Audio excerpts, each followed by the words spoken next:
Growth is part of who we are. We build, we nurture, we evolve. Progress was never meant to stand against nature. It was meant to grow beside it. In what the world leaves behind, we begin again.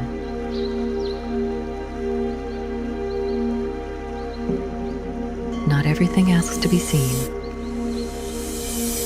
but some things are meant to stand out.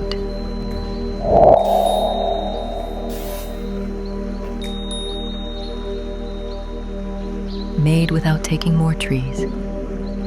A small shift with lasting impact. What was once discarded now endures.